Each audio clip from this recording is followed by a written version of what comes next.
We came just late last night. Toby Last night. just Oh, Toby just landed. Yeah, 12 hours sleep. So we're double fisting coffee. Like, it's gonna be fine. It's been great. Good.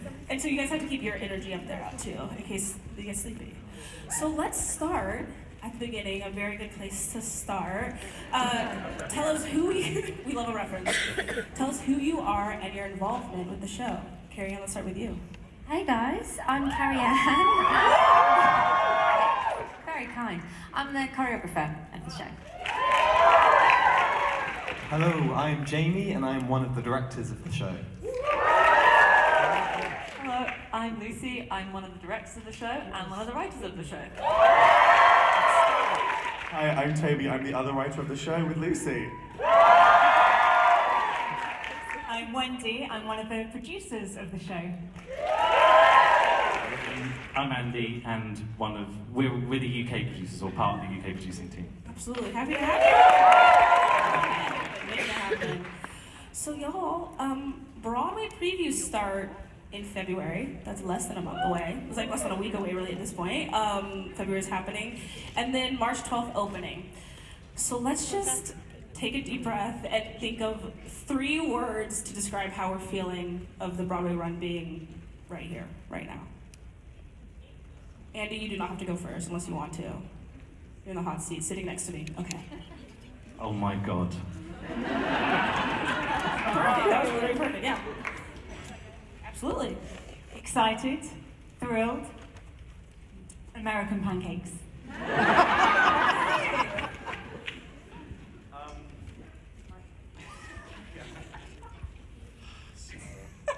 Get lagged. I'm just kidding. Excited as well. Excited as well. How'd I get you? Someone help me. I'm like pumped, terrified. Mm-hmm. Yeah. Yeah, I think it's petrified, grateful, and yeah, excited is the one, for sure. Right. So thinking back to Cambridge, when y'all two got together, what was the beginning of your collaborative relationship when it comes to Six? Well, the beginning of our collaborative relationship was kind of, it wasn't as writers first, it was more, well, Lucy directed me in a play in our first year of uni. Ooh, okay, I like that dynamic for you Yeah, I guys. played a vlogger. Relevant. Love, Relevant. love. This. It was a great play. You also played a video game there. I did. Lucy made me squat. Yeah, can we get a demo later or something? Oh, right now. Give us a demo right now. I recently burnt my knee. Oh, no. Yes. Beautiful work. Applause. I love that. So what was it like going from actor, director to writers together? I mean, well, before we were that, we were like pals, and then we were like pals throughout uni, and kind of like would have conversations every now and then about like musicals and things we both liked, and then we're like, oh, wouldn't it be like fun to write one day?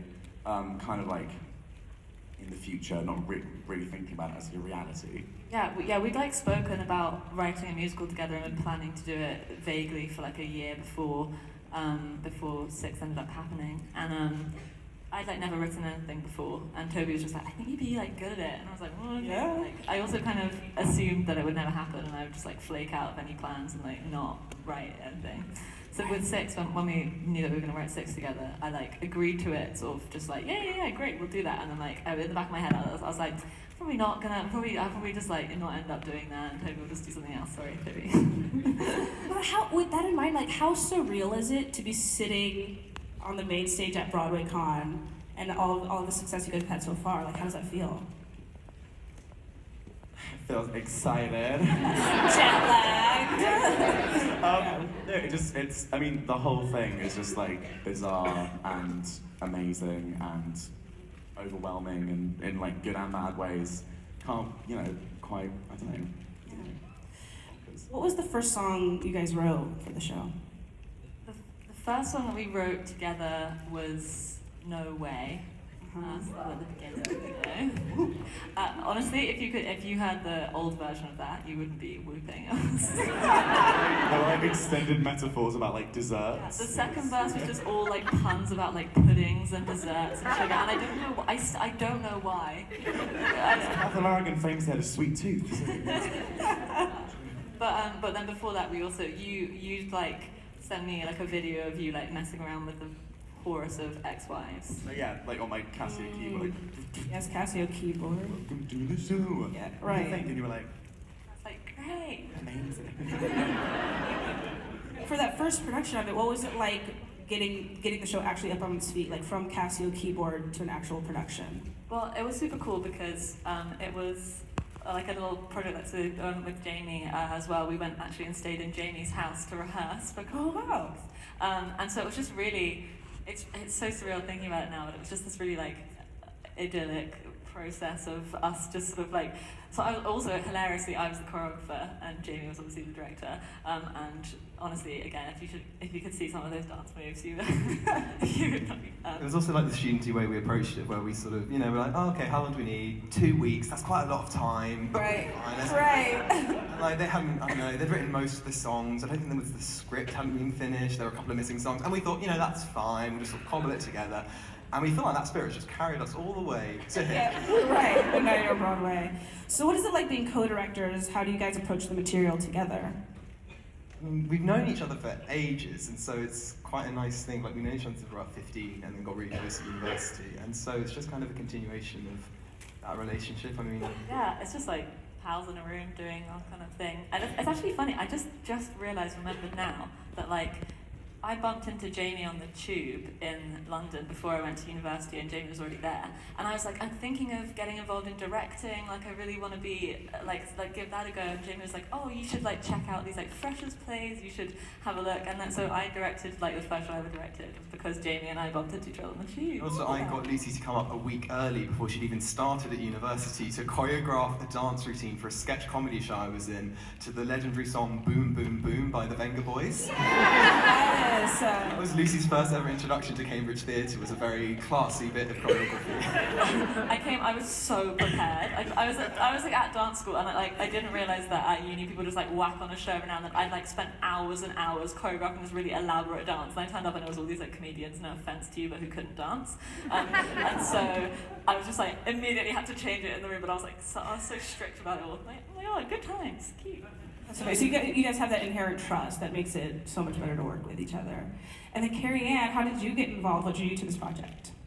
So I got an email from my agent who basically said that some people from this show called Six were looking for a choreographer, and I went and I did an audition, and luckily Lucy liked what I did. So Just to clarify, Carrie-Ann was the first person of the day, and within about 10 seconds I was like, well, it's her. And then Like, done and done. Signed, sealed, delivered. It was the most amazing thing actually, because within about I think there were 6 dancers there, and within about 10 seconds Carrie-Ann had like learnt everyone's name and was like, I was just like, such good vibes. Ah, yes, good vibes. And then Andy and Wendy, along with Kenny Wax and George Stiles and Kevin McCollum, are the producers of this project. What was the first time, do you remember and can describe the experience of seeing the show for the first time? So I was up at the Edinburgh Festival when they did their first student production, and a few people had said to Andy and I that it was the kind of thing we should go and check out, because we develop a lot of new writing, and our passion is to find shows that are to bring in younger audiences, more diverse audiences, and potentially new audiences that maybe wouldn't normally want to go and see a musical, but they might come for this particular show. So we went along to see it, and it was in a hotel room, pretty uncomfortable, all squished in, where it had been doing so well, they'd squeezed in as many chairs as they could for the extra audience. And straight away loved the music and the lyrics.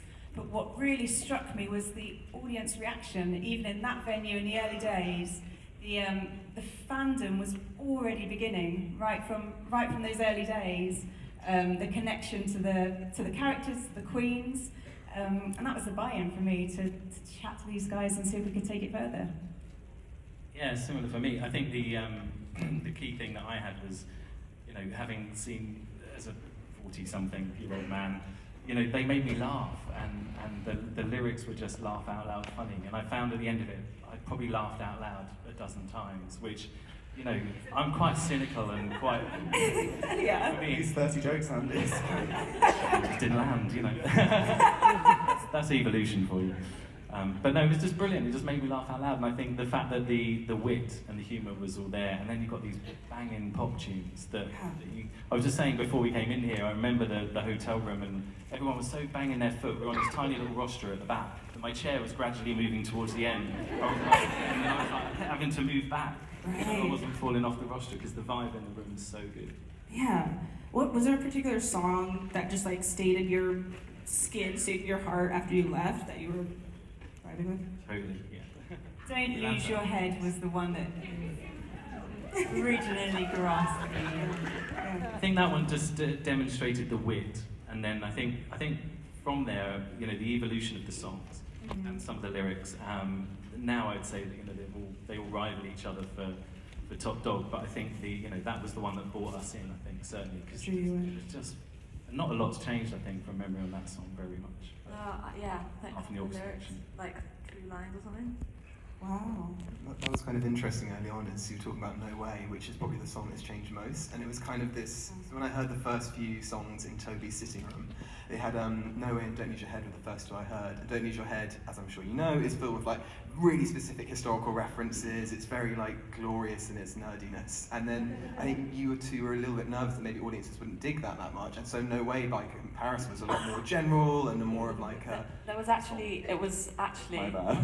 My bad. I'm gonna go ahead and, yeah. He was like, I want them all to be pop songs, like, lyrically that could exist in the chart today. And I was like, but what about, like, mentioning some pheasant? Like, come on, let's put some tune references. That won't be cool. No one will like that. And so, because we wrote No Way, and then I think Heart of Stone and Don't Lose Your Head sort of at the same time. And, like, that was the progression, like, through like, because Heart of Stone also used to be quite, like, general lyrically. And so it's, like, really, it was, like, funny that, like, the second half of the show was, like, try to do a lope, but then like the first bit was like, it was really like weird and general, yeah, so it was like, it was an interesting. I was curious, oh, did you have something you wanted to Just to say the other thing that attracted me to it was it just had something to say, which right now is really relevant at the time and still is, I think, and probably always will be, but it was just something at the time just made me go, this really does feel like we need to hear this. Right. And I think that buys you in straight away, and I went away and started Googling the Queens, and I kind of go, if I'm doing that, you know, surely that's a good sign.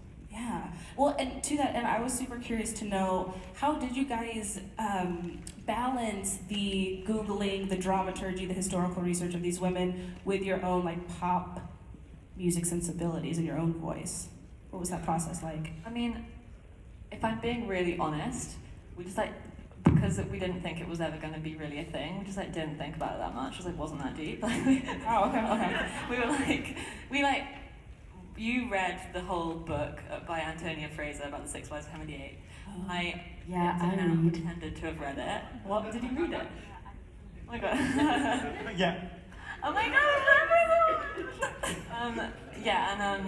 but I like watched the documentary and did a bit of reading of like some book, but we talked and synthesized the what about their stories we thought was interesting, or as Andy says, would like have something to say about like women's experiences today, right? And like struck a chord or whatever, and then from that, like that's how we kind of like chose the like moments in their lives or the things to include based on like what we thought was relevant, and then we kind of from there wrote those songs, if that makes sense. So we didn't like.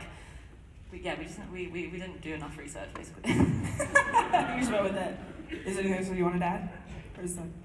I second that. Second that. Second that approach. What are some of the songs, like when you were creating it, got stuck in your head? Were there ones that you just kept coming back to? Kind of like the question I asked them. And that goes for you too as well. Like when you started working on the project, what song stuck with you?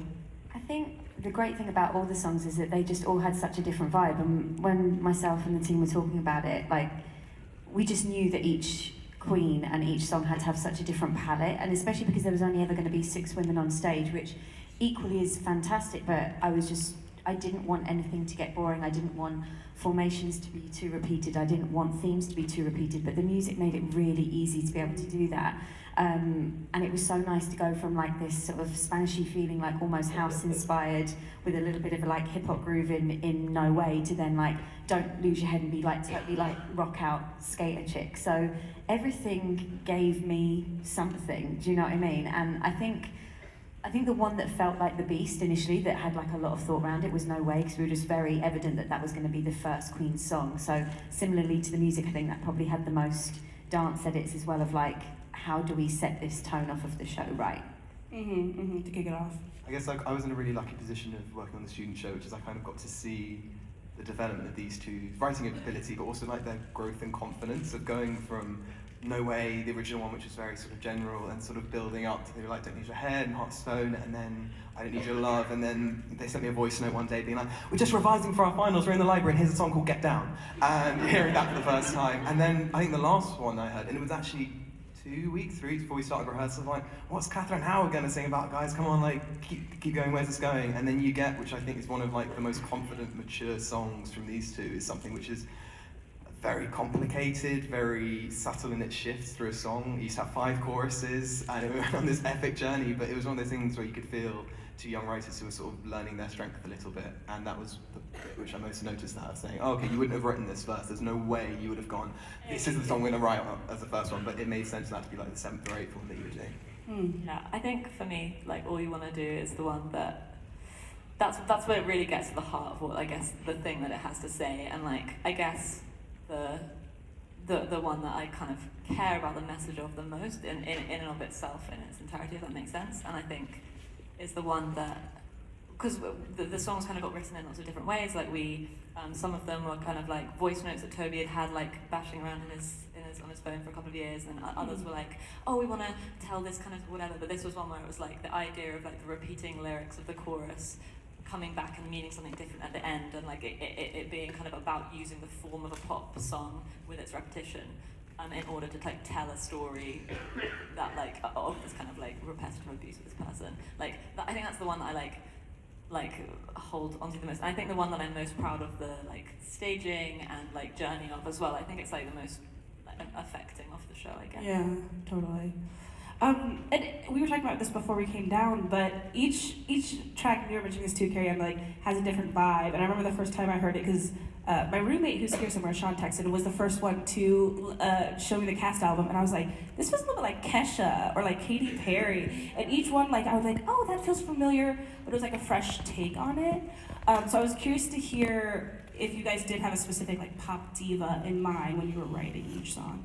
Yeah, it's funny because like I think originally there were like very specific pop divas in mind for each one, because that really helped with like the writing of it, because the songs are they're kind of like pastiche of like 2007 to 2012 kind of like chart pop music. I was about to say bang, very self-congratulated. But blah, blah, blah. And yeah, but then and so like we'd be like, oh, Catherine Aragon, we're gonna look at this like moment where she was like what's a non-swear word way of saying? Are we allowed to swear? Oh, naughty Henry, shush, yeah, thank you so much, thank you, PG-13. And then we're like, okay, so that's going to be like a very like you know, kind of like it was reminiscent of like Beyonce and like J-Lo, and that really helped the writing of it. But since we've like been doing more productions of it in different places, and we've had lots of different cast members, what's really cool is that like so many cast members like listen to a song and we talk about the character with them, and they're like, yeah, I kind of thought that like my Cleves would be kind of like Lizzo, and then we're like, yeah, amazing. Liz didn't even like exist when we were writing this. Right. She did actually exist. But like you were She was 3 years old, and she looks so much older. It's crazy. It's bonkers. But no, but you know what I mean? As in like it's cool that like people, because we're very much like no two same, like, no Bolins are the same, no like Seymours are the same. Everyone like brings them like their own essence and their own energy and their own like interpretation and connection to the character. So what's really cool is that like there's just so many like different pop stars being referenced nowadays. But there are some like foundation ones. Who were the like musical inspirations for you guys when you were just growing up? Like who were your favorite pop stars, American pop stars? Beyonce. Heard of her? No. So yeah, I mean, Beyonce was a huge influence. We both love. We both. Rihanna's like my favourite. Rihanna, yeah. When's the new music coming? Oh, She promised us. Waiting. She broke a promise. Love it. We both love Max Martin. He's like a Swedish songwriter who's like, if you go on his Wikipedia, he's written like every one of the pop bangers that we like listen to, and he's just gotten Yeah, And Juliet! And Juliet is a musical that's just opened in London, which is basically all of his songs. Amazing. Like telling like. It's my favourite musical. It's the best musical ever written. It's really good. It's really good. Yes. Transfer, guys audition. And then I heard that Beyonce's live at the Roseland concert inspired the format. Is that true? Yeah. We plagiarized it. Same difference. Robert. Did like you and Jamie study it? Like Carrie-Ann, did you guys like all take notes after watching it, or was it just something you had in your mind? Yeah, I literally sat in an office taking notes while watching it live at Roseland. And it was when I was working at this theatre, and they were like, "Oh, what are you doing?" I'm like, "Oh, just research." I'm like, "That doesn't look like research. That just looks like watching a Beyonce concert." Right. But it is that thing of like, you kind of have to tell everyone that is what should be watched and is the basis. We watch it on the first day of rehearsals with every new cast, just so you have a touchstone to be like, this is how you can connect like stories to pop songs to the audience, and it's been like a foundation stone for the whole project. And I think it was really important as well for the other queens, because something that became really evident through rehearsal was that, okay, we've got our lead queen for each song, but our other queens, are they still them? Are they, you know, how are they interacting within this song? And that really helped us, for example, in Arrogance, with them being Arrogance girls, like they're not playing necessarily Seymour's opinion or Berlin's opinion in that moment. So that was really helpful to sort of then be involved in like an ensemble fashion as well. It's also quite rare for a pop concert, because often people use the word theatrical to describe a pop concert, and they usually just mean it's been really like over the top in its design, and they've got these incredible bits of scenery, they're doing this and that. But like the live at Roseland's a really useful touchstone for the show, because most concerts, pop concerts, there's like pauses every 3 or 4 songs. You go off stage, change your costume, change the scenery or whatever, and there's something really special about the Beyonce concert. It's just continuous action, which is obviously what we needed for the show, because you can't just have like a 5-minute pause, whatever, and like, a bottle of water, like change their new outfit. Regrouping, yeah. And also I think with because for those of you who haven't seen it, it's basically Beyonce kind of like talks through her life and career, and then whenever she gets to kind of a moment, she'll like sing, you know, a Destiny's Child song or whatever. And it's really, really important for the way that the queens like address the audience, and like how it's as specific as like Beyonce, like in a pop concert, like when Beyonce like, talks to the audience, it's not the same as the way like in a play or like a musical when you like address the audience. It's like it's specific. It's like we're talking. It's in the same way that we're talking to you here now. And so that's one of the things that we spend most of our time trying to just, like work with the queens on. Is like how to break a kind of musical theatre traditional like eye line, and how to really genuinely talk to people. Like Have that connection, yeah. It's even in the audition sometimes as well. It really freaks out sounds a bit harsh, but it does make me nervous, because you're so used to a musical theatre audition. They come in, they stand very still, they sing over your head, and then they sort of say thank you and leave. And like I think when there's a bunch of like 24-year-olds by themselves, because we didn't have any producerial parents looking after us, we were just like, we wanted to chat to them, we applauded them at the end of their songs, but also the biggest thing we asked them to do was like sing it to us. Right. And occasionally you'd see people being like, oh hang on, no, I need to like readjust because I'm so not used to doing that, and actually embracing the performativity of these pop songs. Yeah. Sometimes they're like, finally, and then they like go into it. Right, and like breaking that fourth wall. yeah, mostly you're like, please, like we love it if you look us in the eye, and people are like, oh yeah, okay, great, amazing. Like I'm in the zone. So we heard how Andy and Wendy felt the first time they saw Six, but how did you guys feel the first time you saw during the first performance? Well, the first performance was the ABC. Yeah, it was at our student theatre. We'd like been doing plays all together for 3 years, and it was like a one-off preview before we went to the Fringe. And I don't know. Usually when I watch the show, it's like very like nerve-wracking, but also very enjoyable, because you get to like watch the cast do like amazing things and come up with amazing stuff, and like that you like would never have like thought of yourself, and bring your show to life in such an incredible way. But also you're nervous because you're like, oh, that was slightly wrong, and I'm not going to understand the next bit. So, but I feel like that was the most extreme of both of those in such a big way, because it was so like nerve-wracking, because we were like showing this thing that we'd written.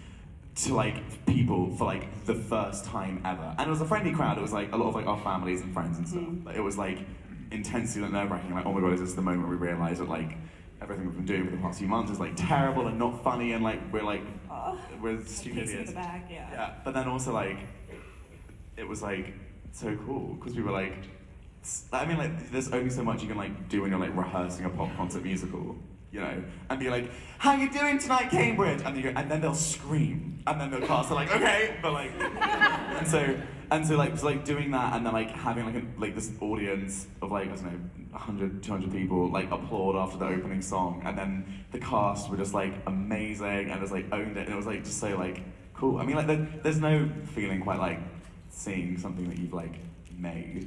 Like being performed at you, surrounded by people seeing it. It's cool. You get so caught up in like the technical aspects that you forget about that. I remember sitting there being like, oh man, we forgot to book a band for this show, and so it was just like, oh no. So it's like it was supposed to be played by 6 musicians, and we just forgot to contact any of them. So it was just Joe, RMD, sitting by himself backstage with 2 different keyboards, trying to play the whole show and a track. And and we were just sitting there going, oh man, we're so stupid. And then you could hear like the audience's cheer, and but then it was like a sort of series with those previews of kind of going like finding ways of ignoring it, of going, oh actually, but that was just our friends, so it doesn't quite count. That was like family and friends, so that doesn't count. And then in Edinburgh, when we were doing the first Fringe performances, it was our friends first who showed, and then there was still our friends. And then suddenly we had this performance, which was like our 3rd or 4th, where I don't think any of us knew anybody in the audience, and yet we were still getting the same response. And I think that's when the switch goes, of going, oh actually maybe there's something quite special about this. Absolutely. And then from a producer perspective, so you see at Edinburgh, like what was the process and the journey of moving it to the West End for you guys? Yeah, it was a strange one because we saw it at the Fringe, and then we had this month in between where Lucy was away, and before they did it again at the ADC. We'd been talking about it, and we didn't have the rights at that point. But we put our hat in the ring and said we'd really love to do this. And there was a bit of a process where we were then going to go and see it again when it came back to Cambridge, and we were having all these conversations in the car on the way to Cambridge going, what if it's not as good as we remember it? And what if, you know, because we've really put our hat in the ring, we're getting all nervous about it. And then we got there and it was like, you know, just did everything that we assumed it was going to do. And then we were contacted by George Stiles, who's a friend of Toby's, and who'd been to see it, I think, later in the week, and had also produced, as a composer, had a producer, Kenny Wax, who was, he'd worked with previously, and he said, Kenny, you have to go and see this show. So then suddenly there's another producer in the ring, and we're kind of going, oh no, we're not going to get this, because Kenny's a super experienced West End producer, and we've kind of like had one sort of associate producer West End show. Yeah. So we're kind of going, oh well, it was great, you know, it was worth a punt, you know. And then suddenly these guys kind of said, do you fancy doing it together? And we were like, all right then. So we did, and it's been the best thing we could have ever done, because I think our skill sets complemented each other, because we knew Edinburgh Fringe very well. That's why we were up there in the first place. So we kind of said it would be great to take it back to the Fringe. We felt that would be a really natural next step for it in its development. Just before that, Kenny had a theatre that he had a show on at, and said we could have that theatre on a Monday night, I think, for 4 performances, to do like a really bare-bone workshop showcase, I guess, of the show. In no time that turned into 6 performances because they were selling out. And sold out. Yeah, then we knew, it just ran from there, didn't it? Then we started planning the Edinburgh Festival. And I think as producers, you know, you talk about the switch when you were in Edinburgh the first time. For me, we were up there at the beginning, and I think if anyone's been to the festival, you know, usually you're quite lucky if you get to the place where people are trying to get a ticket to your show and can't. And I think we were in a 450-seater, something like that, when we went back. And I think we had 100 people on the first show and 150 on the second, and we were like, okay, it's building slowly. And then I think by show 4 out of 28, I think we did at the Fringe, it was sold out and you couldn't get a ticket. And that was the moment we were like, okay, this is nuts. This is yeah, exciting. Absolutely. And so we heard about, like, there were some lyrical changes from when you guys first started, but I would love to hear from the other folks of how things have changed since the initial production to, like, you guys did Chicago, ART, like, how have things evolved since then? In terms of choreography, direction, producing life, yeah. We went from step taps step more changes. Love to see it, yes. I think the great thing about being able to do this process a number of times is that, like these guys were saying, each queen brings something different anyway. So even though we've got a skeleton of what we work to and it very much stays the same, it's really nice that each time you get to sit back from a process, you just go, yeah, next time I'd quite like to just make that a bit more apparent. And I think, to be honest, we still keep, well, at least I know we've had conversations about some bits that we might kind of look at again, and I don't think it's in a way that you ever go like, oh, it's not good enough. It's just like, once all the smoke is cleared, you just realise, we could ping that out better, or that would be better done this way around. And the other challenge we've had is whether it's the UK tour or the US tour is sometimes different spaces. So just sometimes your logistics have to change because of the space that you're in and trying to give, the audience the best kind of experience they can. And what we love about the Arts Theatre in the West End is that it was so small and it feels so intimate. And even though somewhere like Chicago was so much bigger, they still managed to fill the room in the same kind of way. Because of how the show is written and how I think the reason people love it, correct me if I'm wrong, is whoever's seen it, is just how relatable everybody is and how you feel like, yes, you're having a pop concert, but you get to know these characters so well and they feel like actual people. So space is a big thing for us that can sometimes alter what we do. But other than that, anyone got anything to add? I think the thing in terms of going from our sort of show in London to Chicago and then kind of all over the world is that, like, it's surprising, not surprising, but I think sometimes people think we probably changed quite a lot or had to shift things for different audiences, but actually because we wrote the show, because we didn't really know anything about the Six Wives of Henry VIII before we wrote it, we kind of wrote it with ourselves, like idiots who don't know anything, in mind. So you don't need to know loads before, and actually it's quite nice sort of how little we do have to change. But as Carrie-Ann says, it's I think even more than just the queens bringing something of themselves to it. We really try and make sure that the characters that you see on stage aren't the mold of arrogant. It's kind of a hybrid of the person playing the role and the text. It's not there's a really specific, there's only one way of doing it. So it's really, as Karen says, it feels really nice and specific every time. So even though technically the things they're doing are the same, they each are completely themselves on stage. Yeah.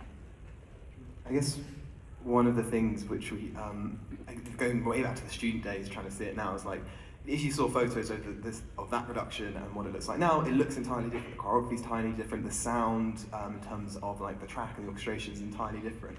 But actually, the hardest thing we had to do during our first outing was trying to recapture something we got for free when we were students, which was when a bunch of 18 to 21-year-old students come on stage wearing Topshop boohoo dresses and sort of go out there and go, hey, we're the Six Wives of Henry VIII and we're a superstar girl band, woohoo! The audience instantly gets that's ridiculous, and so they're on side and they laugh, and that's really easy, and they kind of see that the show is a little bit of a joke, even though it's not a parody of anything. It's not doing that kind of horrible history things of mocking itself while it's existing. It's but then when we were doing the first ever previews and we had these beautiful designs and the set was incredible and the lights were so beautiful and flashing a lot, like lights do, and then you also have these performers who don't look like students. They look like professional and they could legitimately be pop stars. They walk out and come, we're the Six Wives of Henry VIII and we're a superstar girl band, and the audience go, yeah, sure, you are, okay. Right. So it took about half an hour for the audience, the first few preview audiences, to figure out it was a joke, and so they just kind of sat very quietly and focused through all of it until House of Holbein, and they go, oh, this is silly, I get it. And then we had sort of these talks. It's okay, how do we recapture that spirit of it being a bit silly but joking? And it was the best addition. It's honestly maybe our finest work. There's one line that we added to Ex-Wives, which in the UK is remember us from your GCSEs, which are the exams that you do in the 16. And so the idea of them in this line being remember us from your GCSEs was suddenly the audience, you just feel the audience go oh, hilarious, it's a joke. And here it's PBS, which I've been told is some kind of documentary channel. That's amazing. Shout out to PBS. That's so funny. And what was it like working with the designers for the costumes and each one of the queens getting their own looks for that as well? They're really good at their jobs. It's amazing. Yeah, they're stunning. There's also there's that thing about student theatre where I think particularly as a director you kind of have to be a one-person band about it and actually have to be like, even though we work with amazing designers, because a lot of people haven't had the training necessarily, there's a lot of like, oh, I kind of want it to be this, can you do that? And actually, it makes sense when you're professional, there's more of a dialogue and you form something halfway between your two tastes, and that's what ends up being in the show. Yeah. I mean, yeah, just like our designers were just unbelievable and so cool, and just, you know, we had to like interview them, and I was like, as if we're asking, like, as if they're trying to do our show. We're like, please. I feel like we've seen their shows where we're like 17, 18 or 19. There's like Gabby Slade who does the costumes and Emma Bailey who does the set. Like, I'd seen shows they'd done before I even thought about becoming a professional. I remember Emma showing us like pictures of her like Laura and Vula concert thing that she designed, and I was like, she's a real pop designer. Yeah, it was crazy. So yeah. And I think it was the Chicago production. It was all women in the band, the ladies in waiting band, right? Is that the same for every show? Like, was that a like conscious decision, or was it just like these folks are the best at the job? Here we go. Yeah. That's a really, really conscious decision because we obviously have them on stage, and actually it's it's harking back to Beyonce again. We stole it from her. In Live at Roseland, she has like a all-female band, and we really wanted them to be characters on stage because it's so important to us to have like, I mean the whole show is about women claiming space and claiming their voices and showing people what they can do, and so it just makes so much sense that it's the band are also kind of like there for you to see them, and you're like, look how incredible they are, look at these incredible musicians, and it's really cool like that now like all over the world we're like making jobs for these like amazing women who like don't usually get people, you know, the first thing that you often hear is like, oh yeah, there just like aren't any like female like guitar players here, and you're like, guess again, and then when you look for them and find them, they're incredible, and it's just like, yeah, it's really important to us to have these women like visible on stage. I loved it. Yes, we should have talked about it. And thinking of music, and I guess actually the costumes too, now that I think about it, the mic choreo that they have to do, like we talk about that, because then they have their little like mic pocket. Sorry, Karen, I just want to hear it. Bane of my life. Tell us about it. Tell us about it. Love the fact that they're a girl band, but working this out, like I've got some incredible associates, and my first associate on the job was a gorgeous lady called Freya Sands. And we were doing stuff, and me and Lucy were talking about it, and we're like, we need something that they can like just be hands-free at some point. And so Gabby, designed this little loop, which was great. Then, first of all, trying to find where this all was without a mirror in front of them was one set of jokes to start with. But we now have a micography sheet that basically for each queen has got what hand they need it in at what time. I have no idea what that is, but the associates do. They're great. Good to have the associates around. And then when it came to producing the cast album, like I feel like that's helped it kind of, that's how I first learned about it, was the cast album. Do you think that has added to the global phenomenon of Six? And how was the process of recording it? I'd love to know too. Well, we certainly came out saying the music is at the heart of this, and it's one of its strongest suits. So we threw all sorts of ideas around originally, and we'd just done the Six showcase performances, and I said to Toby, this was post Edinburgh, I was like, please send me the recording from Edinburgh, because I'm so desperate to hear the tracks again. So we kind of just took that to the next one, when people are going to want to hear these tracks as soon as it's done. So we just took them into a studio and with some great producers, and these guys did some wonderful arrangements and orchestrations that suit it. But we also we wanted to release it not as a cast album, really, more as a studio album of songs that stood alone as pop songs, and that was the idea around it. So there might be other albums further down the line. You never know. Okay. Oh yes. Just enough. One day. Beyonce's gonna record every song. That'd be amazing. No, just say that was a proper. That was one of the reasons that we did the album, was because we knew the music would be infectious, and we felt that would really help raise the profile of the show. And while we're in a small venue, relatively small venue in London, it can get the heart of the show to a much wider audience across the sea and all over the world, as it has done, in an accessible and affordable way. Absolutely, accessibility. We're here for it.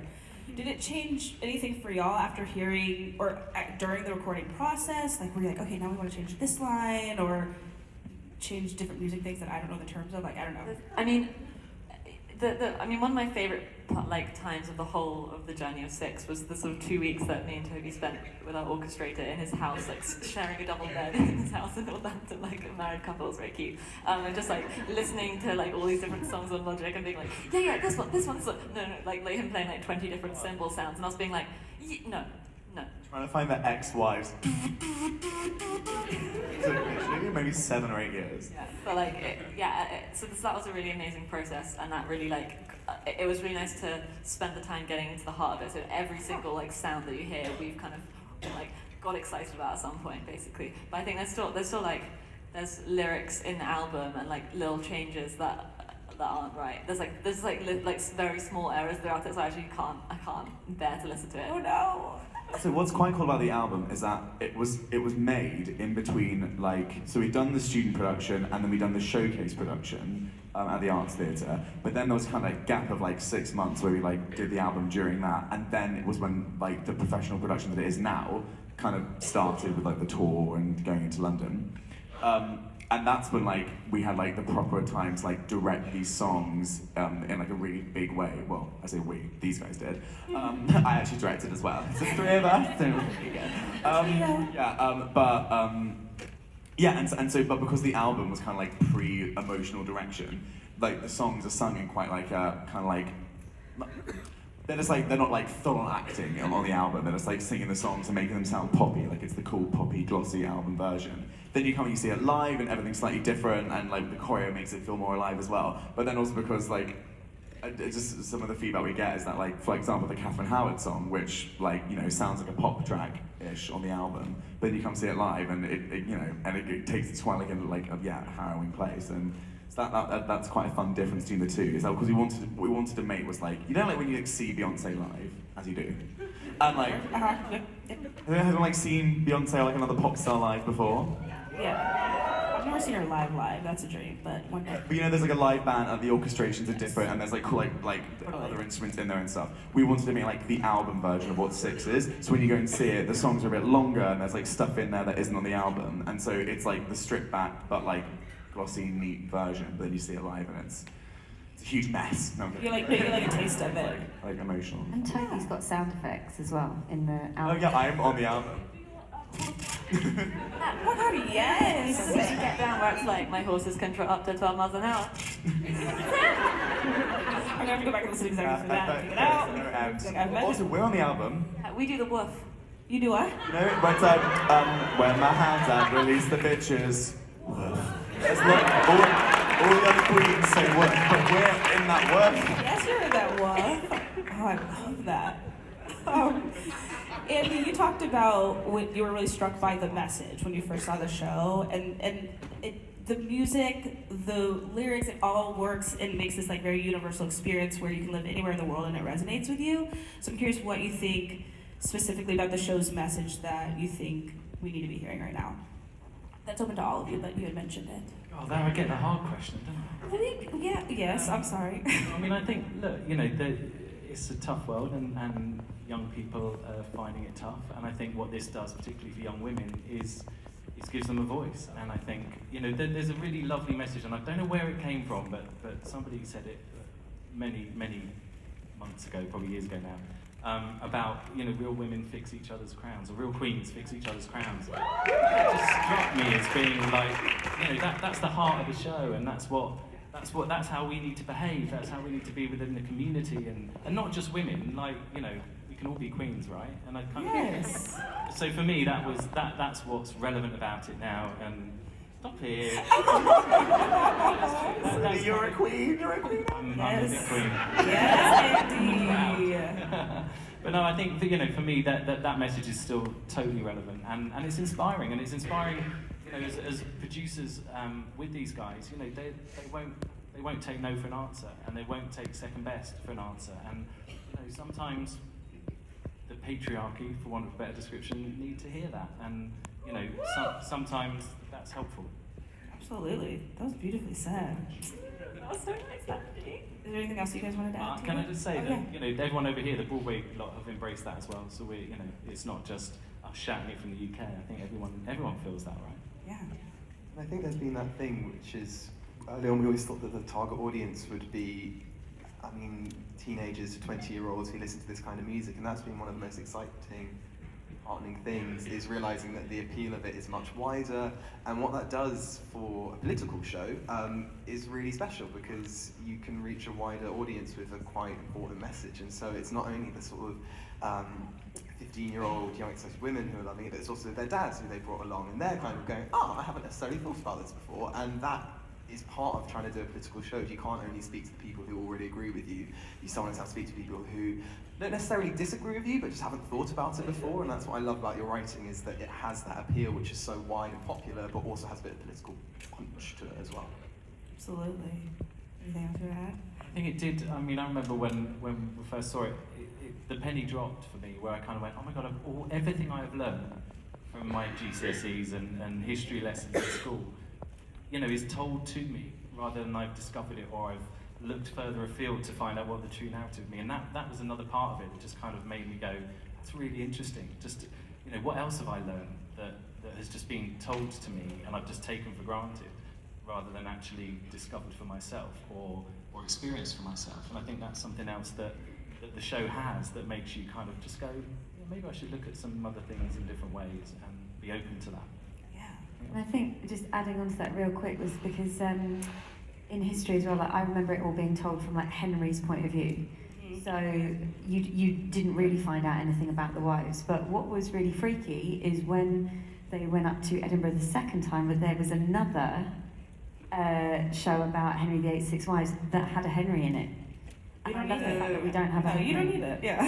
Isn't that your most common question? Oh my gosh, people being like, well, actually, what's interesting is when it was the first Fringe and we had people coming to see us, probably the thing that we liked most about these guys is that they were like, we love it as it is, but literally every other person was like, I really think you should, where's Henry? Like, maybe you should think about adding Henry. He should like come down, but you're like, no, it's not about him. Like, did they see the show? Like, what? No. Like, exactly. I'd be like, what did you just watch? Like, Have you had any story, or can you share any stories, I should say, of interaction with audience members who are like, this really resonated with me, thank you for this, at like, you know, any of your shows? We can tell one from literally this weekend. It's on tour in Cardiff at the moment, in Wales, which, you know, isn't necessarily known for its diversity or its approach to diversity. And we had a group of friends, 9 friends, who'd gone to see it, and we didn't know they were going, and somebody dropped out, and they took their daughter's friend, who's a little black girl, and she went along, and you know, they saw the show, and said, oh, this is the first time I've been to the theatre. And her friend, who's white, said, that's incredible, why is that? And she said, well, black people don't really go to the theatre. And she came out at the end and said, you could probably quote this better than me, but she said, I think black people should go to the theatre more. It's like incredible. We're getting those. It was the area of Britain that this was in. Yeah, the context of where that is, but even just the fact that a little girl is saying that because she wants to go to the theatre and she's discovered something through this show. And that's why representation to us, well, to these guys, is so important in our casting and on the stage. We want to feel like in shape and size as well, that everybody feels represented. They can Also, it's so nice we get so much praise for them, but also it's like the least conscious thing in the audition process. We're not sitting there going, well, we've got to have someone who looks like this or looks like that. We're just going, okay, let's see if they can just be the best person for this job. And that is genuinely, honestly, how we end up with the casts. I think to add to that, it's about making sure that the people that you get into the room are as diverse a mix as possible. And then, as you say, we find obviously the most talented people, and obviously that reflects the diversity of who you've been kind of bringing into the room. And it's about, and our casting directors do a really amazing job of like searching for people who maybe wouldn't normally get the opportunity, or who are from a slightly like a different, like just from different places. So yeah, I think in terms of like, you know, diversity and inclusivity in casting, it's all about getting the people into the room and then picking the best people who, and then it always just happens that You have to like try to make Exactly, diverse, it yeah, just it's- inherently is.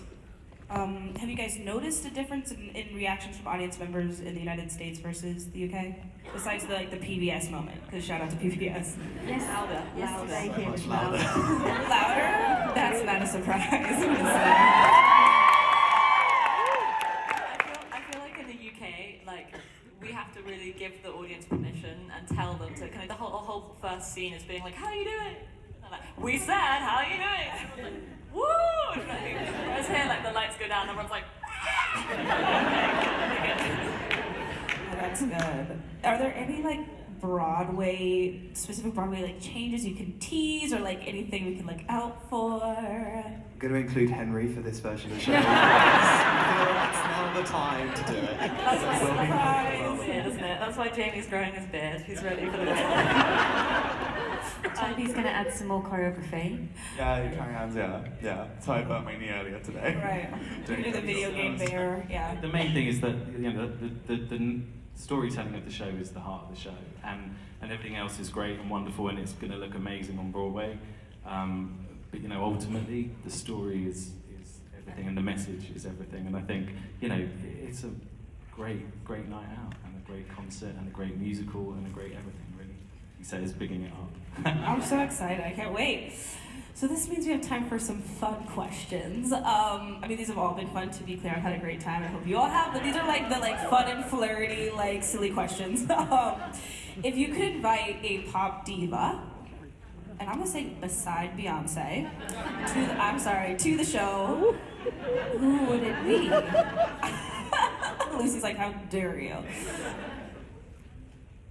This is for everyone. Everyone can answer this. I'd love to see Lizzo in the show. I want her to be in it. I was gonna say to come see it, but I would want her to be in it. Yes. Yes. I love it. Lizzo, What's really sweet Lizzo, in it. Yes.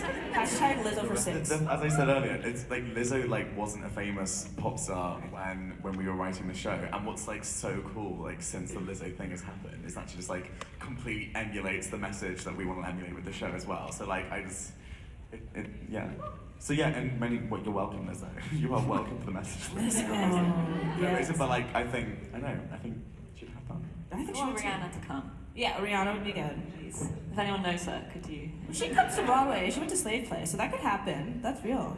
Someone tweet her Someone too. will make it happen. Yeah.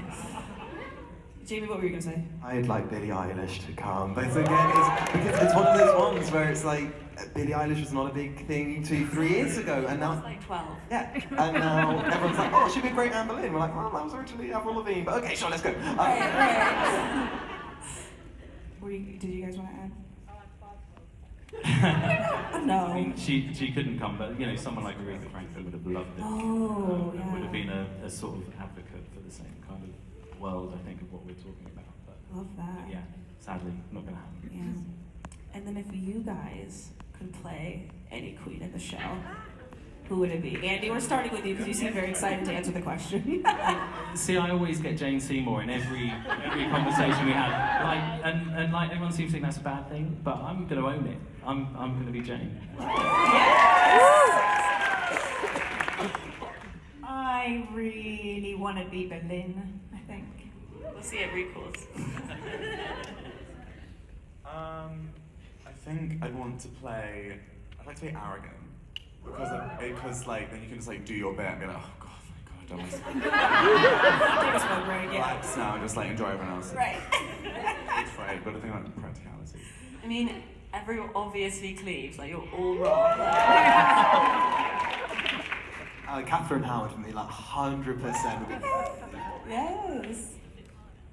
I know, I feel no. Berlin or Cleves, but I do love a bit of power as well. Well, Toby is the only person here who has played a queen.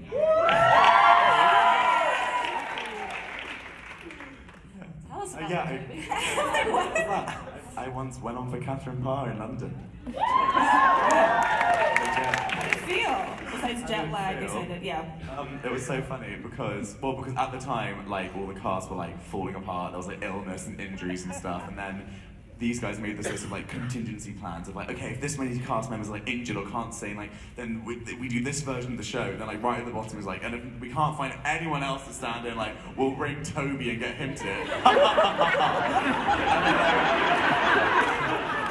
and then I'll be, oh yeah, I'd love to go, it'll be so much fun, and I'm like joking about it, because obviously it wasn't gonna happen. Then lo and behold, like 5 days later, I'm like sitting in my flat, eating crumpets, because that's what we do in England. And I get a phone call from the stage manager being like, hi Toby, like, do you have plans this afternoon? And I was like, I have tickets to see The Lion King in the cinema, like, why are you asking?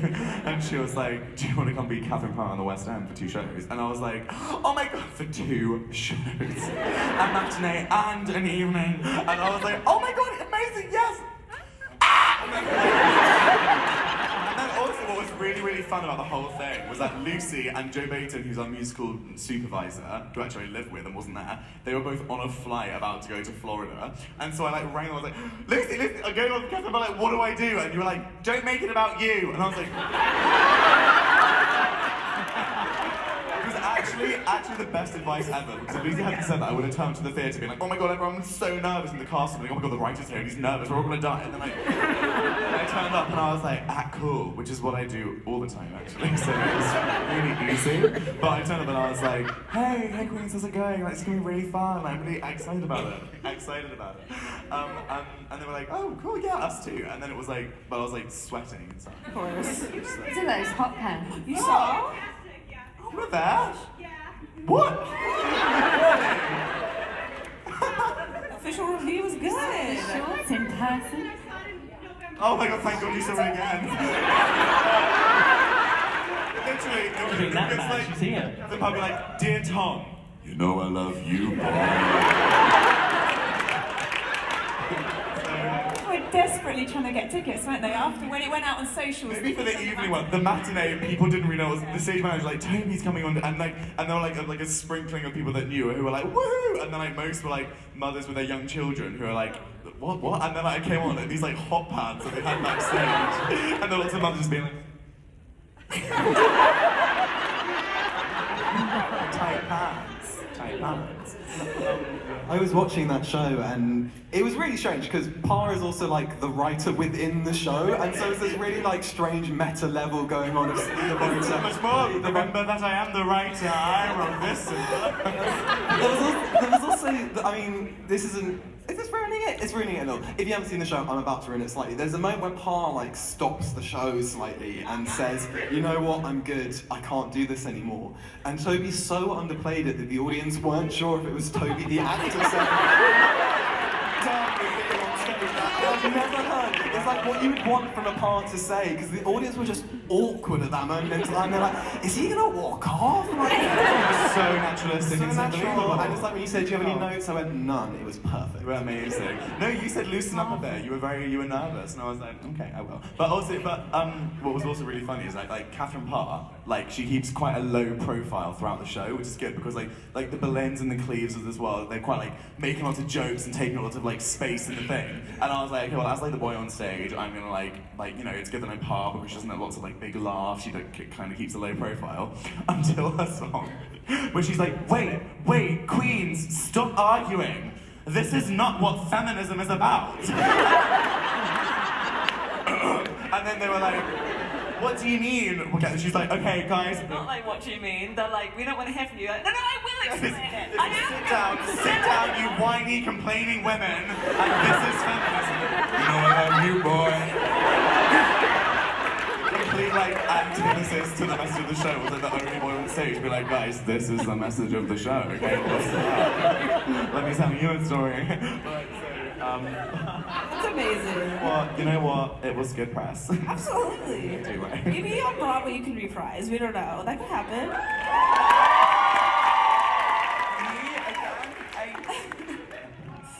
So March 12th opening. If you haven't gotten your tickets, please do. And you can follow Six at 6 Broadway on the social media if you have not already.